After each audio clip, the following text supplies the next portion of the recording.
Greetings, beloved, and hi from Bali. I'm Dr. Amanda Noelle, metaphysician and twin flame alchemist, here to help you, smart conscious singles, to ascend, grow whole, and attract your ultimate beloved. Today, I'll be sharing the 5 things that you need to know about this upcoming June 21st, 2019 solstice. Before we get into the things, I wanted to offer you our free gift that helps people to understand what a twin flame union looks like.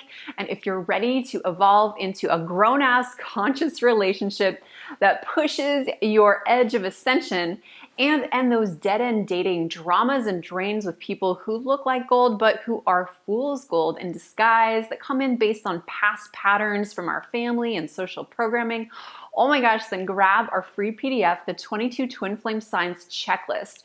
Just hit the link in the description box for instant access. All right, on June 21st, the sun will enter Cancer, signaling the solstice, and this is symbolized through the change of the seasons. In the Northern Hemisphere, this is the official start of summer, and in the Southern Hemisphere, which is where Jack and I will be in Perth, Australia, this is the official start of winter, down under. Can you believe that this astrological leap year is a quarter of the way through and our solar calendar year is already halfway through? Crazy, I know. Comment below what you're proud of, one thing that you've done so far this year and one thing that you plan to accomplish during the remainder of 2019. Let's celebrate. Now, beloved, here are the 5 things to know about the June 21st solstice 2019. 1, time to resolve energy leaks. Cancer is a very watery, intuitive sign. So while the sun is in this placement, it is time for us to assess where we wish to channel our precious energy. Are you channeling your life force and your focus and your love into the things that really matter and bring you satisfaction, or are you stuck in the supposed tos and the old patterns that lead to pain? The second thing you need to know is that this is a time of emotional cleansing. This is the perfect time to process and release old emotions that we don't need anymore and welcome in the emotions we do want. Blocked emotions, these cause sickness and stuckness. So grab a journal and a pen at this time and write out your true feelings, whatever they are. Journal about your dreams, which give you some clues as to how you feel emotionally. Get this out from the inside. So many people learn to get stuck in a state of emotional denial. This becomes chronic from early childhood trauma. And then they are in a freeze state. Remember, fight, flight, or freeze? Well, freeze is where we learn to disconnect from those overly intense emotions that once overwhelmed our poor little nervous systems. This is the time to thaw, unrepress the emotions. I know it can be scary at first, but we have to admit that we've been feeling this way the whole time. When we release these old feelings, it brings us to a new level of power and freedom, using our whole being versus just a piece of ourselves that's been frozen in the past. To release these old stuck emotions, give yourself permission first. You may be guided to make some noise, to growl, move your body, or even scream or yell or cry. The idea isn't to become violent or sad as a wreck, but it's to unleash the pain and move forward from truth. This is so important as we navigate through our twin flame union relationships where one or both partner is in that state of denial that leads to toxic patterns of abuse, abandonment, or going absolutely nowhere on the ascension path. So we need to embrace our emotions, and here is the third thing.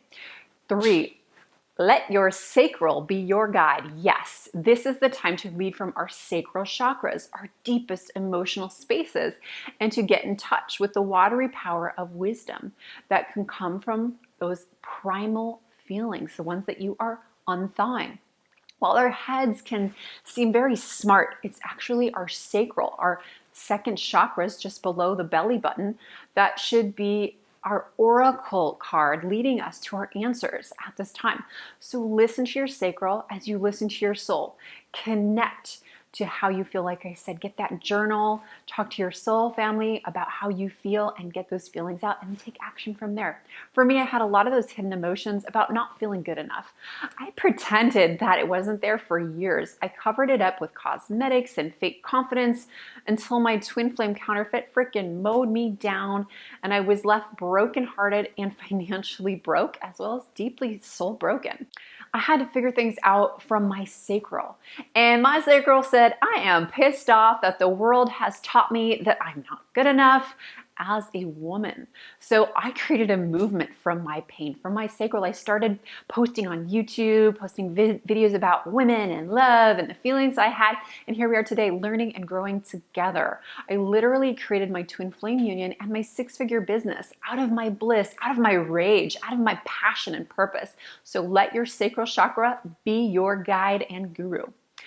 4, do a water healing ritual. Yes, Cancer is a water sign, and this is an ideal time to use holy water in a formal or informal ritual, such as a ceremony that uses holy water, or blessing your bath water with crystals and salts and intentions, and meditating there for an hour or so.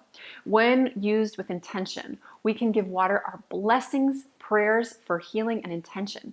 Humans are crystals formed upon this earth, made of around 70% water. And in our mama's wombs, like I have in my belly, lives a being made of 95% water. Water is so healing, nourishing, activating, and purifying. It is the master crystal when we use it with intention and prayer. Most every religion around the world has, in fact, used water in ritual in some way or another. Ritual cleansing has been practiced throughout human history in ancient Egypt, Greece, and is practiced in many religious traditions, including Jewish, Christian, Muslim, and Hindu, like here in Bali, Shinto, Zoroastrian, and well, as many indigenous groups as you can think of in Africa, Asia, America, all over the world. A water ritual can be complex or it can be very simple. The main goal is actually to use the holy water or water that has been activated with set intentions.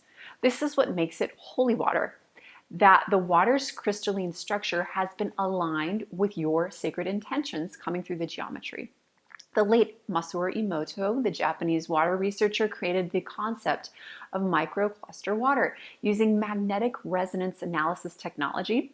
He uncovered the mysteries of water by making photographs of water crystals and shows how water can hold energetic charges, vibrational frequencies that can be seen under the lens of photographs of frozen water. It's amazing. You see these water crystals like little snowflakes.